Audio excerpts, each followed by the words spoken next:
Thank you for joining us at Right On Replicas, where we're proud to bring you the best scale model kit reviews on the planet. This review covers the 2013 re-release of AMT's Race Car Hauler by Round 2 in 1/25th scale. It's kit number 758 and would be considered for the advanced modeler. The kit has seen multiple releases over the years and it's been a very popular kit.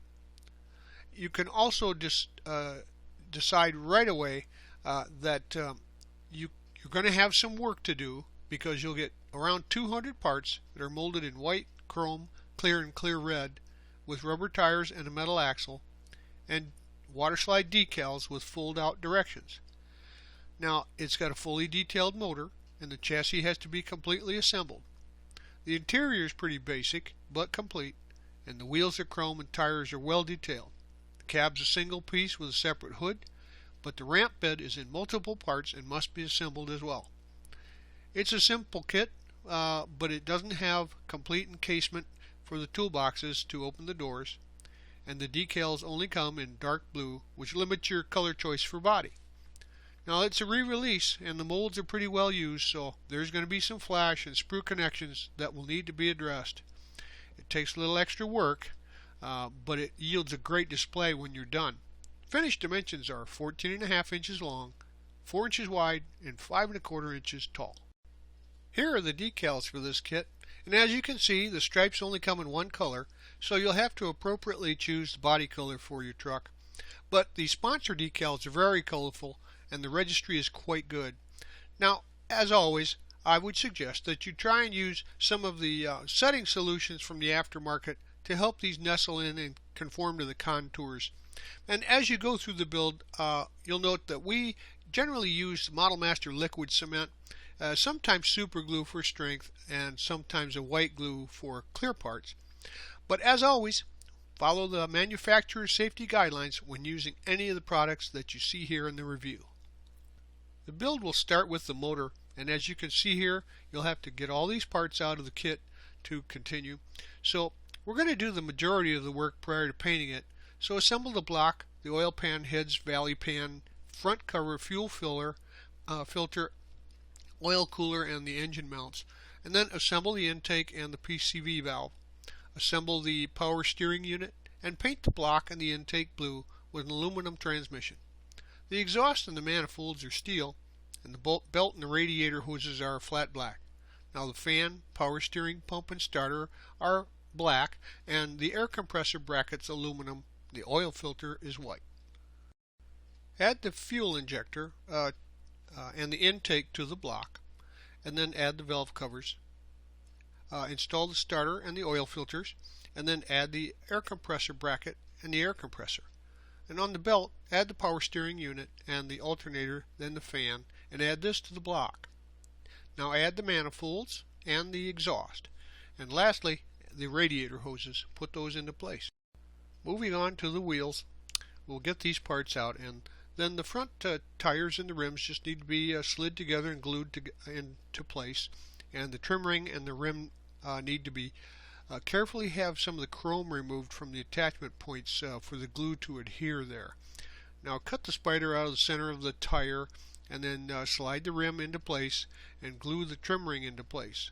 Normally you'd rough up the tires for a road look, but the tread on this stuff is very thin, so I just kind of left those as they were. The rear tires are pretty much the same as the fronts.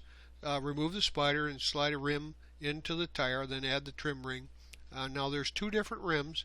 One set has lugs and the other one doesn't. Now the lugs are for the outer rims. So insert the hub into the inner rim and glue the rims together and the hub through both rims. Then add the rear drums. We'll move to the parts for the chassis next, so grab these parts out of the kit.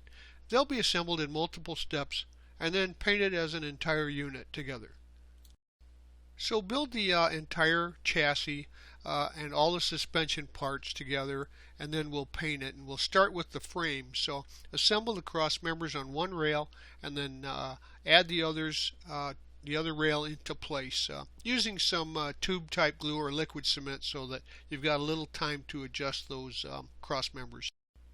Get these parts out now to assemble the rear suspension units together, and we're going to take our time to make sure that these are aligned properly.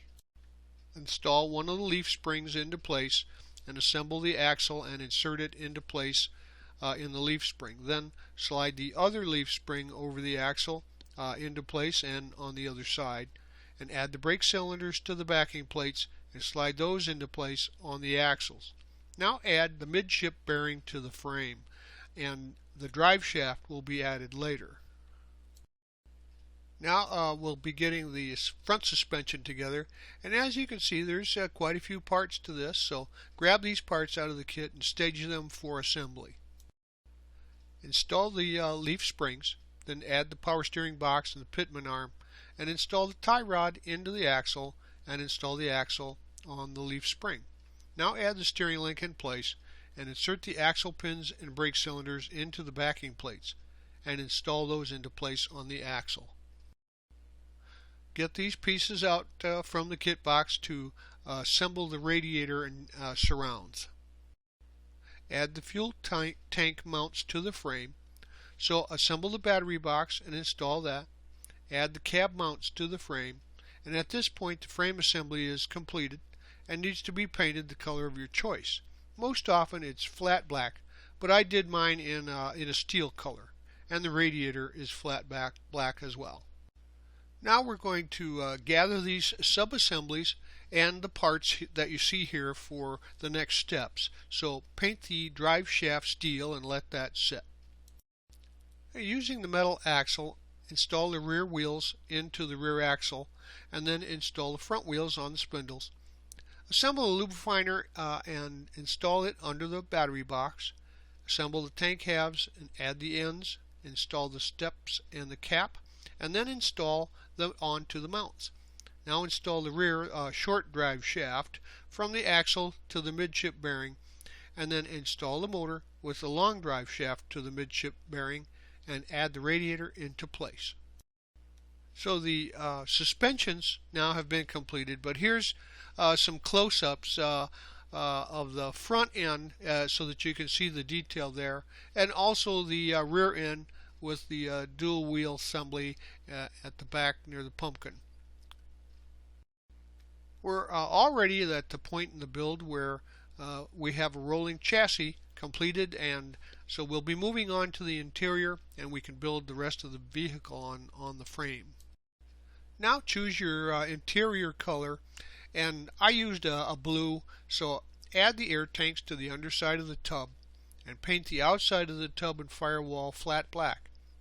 The interior is your interior color, and then in my case blue, so assemble the driver's seat spring and paint it black, and the seats are blue, the console is blue, and the floor is flat black as it is on the inside of the firewall. And add the springs to the driver's seat and install that. Then install the passenger seat. Add the shift lever to the console and glue that between the seats. Now install the firewall to the tub front. Paint the door handles and the window cranks silver. The dash, column, and the wheel are blue, and paint the instrument panel wood tone or flat black for the surround there, and the instruments are white with black and silver bezels. The spokes on the wheel are aluminum, and install the instrument panel in the dash and add the wheel to the small column.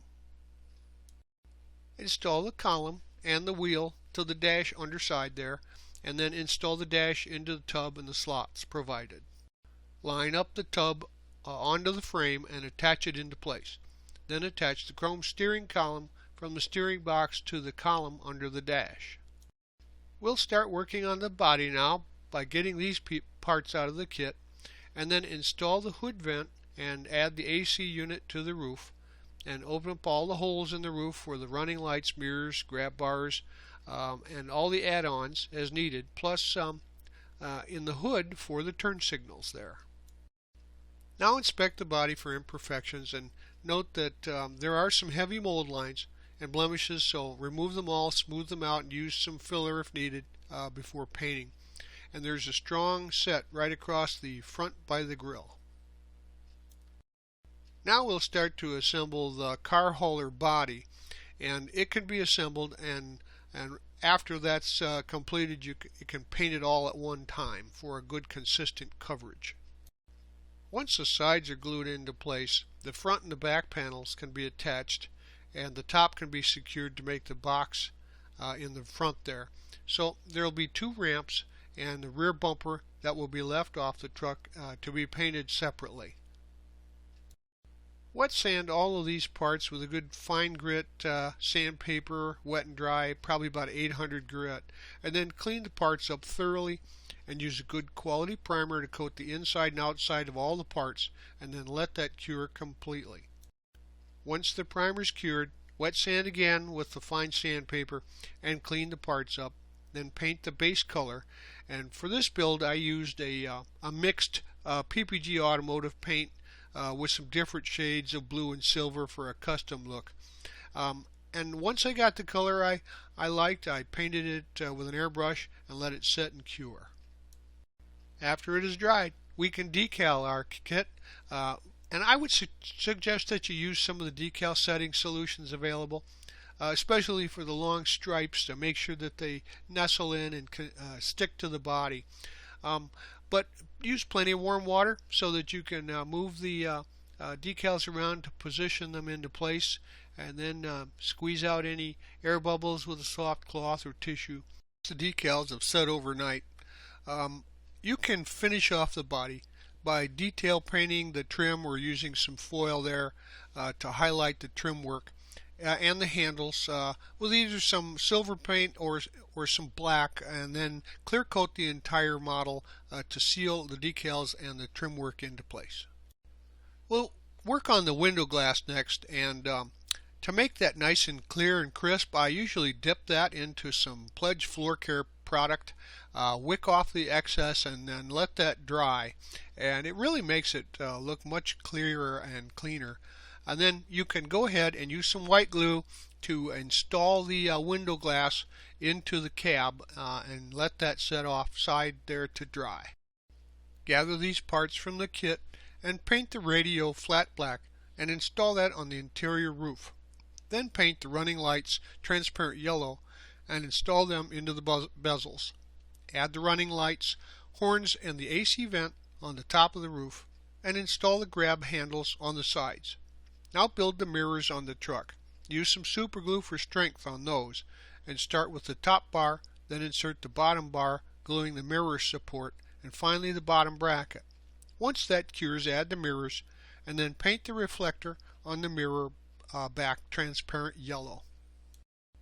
Slide the body of the cab over the interior and glue it into place, either with some super glue or epoxy for strength.